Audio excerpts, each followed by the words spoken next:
Hey guys. Okay, so more and more often these days, as I'm reviewing a set of plans, the very first question that I'm going to come to you with is, what is the relationship like with the adjoining landowners? More specifically, what are the chances that you're going to be able to get a letter of support off the neighbours? Why?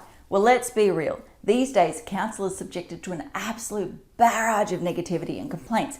Every man and his dog is always constantly complaining about what's going on in their street. As a result, they're always on guard. They've got their defences up, waiting for the next attack to happen. If you can provide them with a letter of support, it helps them to drop that guard slightly. And suddenly they can assess the application on a merits basis. They're not sitting there looking out going, what's going to happen long term? What else do we need to consider here? No, they're just assessing the planning scheme.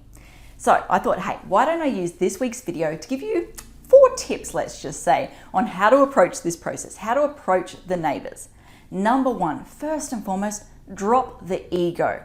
Like, I hate to break to you, let's be real. You might think your design is the best thing since sliced bread. You might think it is the best design ever. Your neighbours might hate it. Like, everyone's got a different perspective when it comes to design, and they don't need to give you their support. So realize that and approach it from a humble sort of perspective.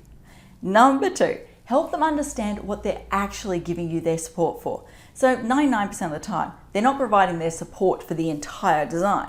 They're providing their support for the relaxation or the component that triggers the performance outcome. So hey, instead of going half a metre off the boundary for that garage wall, you might be wanting to go on the boundary, just so you can get that little bit extra space inside. So you need to explain to them it's not the entire house, it's just that reduced side setback. Then help them understand what the alternative is. So sit there and say, hey, by letting us go that little bit close to the boundary there, it means that we don't need to do that extra bedroom on the back, which means the building's that, let's say, 6 metres less in length. Or instead of going the full 9.5 height at the rear, it means we can drop the height down to about 7.5. So it means you're going to have less building overlooking your backyard, all of those different things.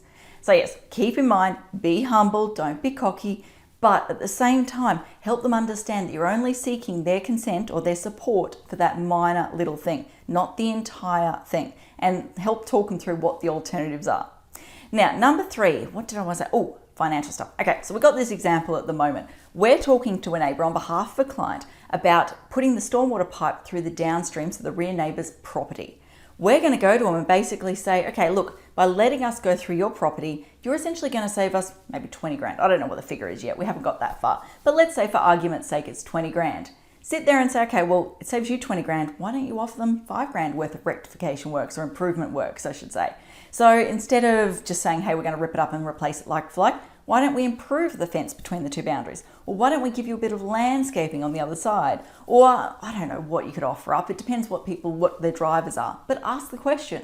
So if you're going to benefit, if you're going to gain money or save money, I should say, then look at sharing that benefit with the neighbours to try and get them across the line. Now, you don't have to do that every time. There's some times where there is no financial benefit to you. But I'm talking in situations where you've got that clear winning solution and it's going to save you money. It's in your interest to share the love, so to speak. Now, what was the final thing I wanted to say? Contact details. There is nothing as crazy or enraged as a person who feels like they have not been listened to and that they have no one to talk to. So when you're talking to your neighbours, just say to them, here is my contact details. Here is my mobile number. Here is my email address. Please reach out at any stage if you have any concerns or any questions. Because if you can nip that in the butt early on, if you can have those conversations and answer the questions at the very beginning, they're not going to stew on it. It's not going to build up and snowball into this major issue, and they're not going to go chasing counsel to try and get the answers. So it's in your interest to keep the communication lines open with your neighbours so you guys can continue that dialogue, and it means that they're not talking directly to council. Obviously, there are certain situations where neighbours take it too far. So there are some cray-cray neighbours out there. I'm the first to admit that. But most of the time, you can avoid these crazy issues by getting in early and just, like I said, coming at it from a humble perspective, talking to them about what you're actually seeking approval for and what the alternatives are, potentially sharing the windfall in terms of finances, and just keeping the communication lines open. Okay, I think that's enough for today. That covers everything that I wanted to talk about. As I always say, until next time, thanks for watching. For all you red tape lovers out there, I have one thing to say. Well, no, actually, I've got 3. Number 1, The advice provided in these videos is general in nature. It's not site specific. You would be a silly Billy to go and make financial decisions based on this advice without first checking with the town planner. Don't be a silly Billy. Number 2, Brisbane Town Planning is in no way linked to Brisbane City Council.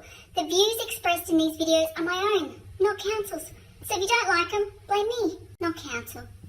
Number 3, what was my number 3? Oh yeah, the views expressed in these videos are accurate at the time of recording.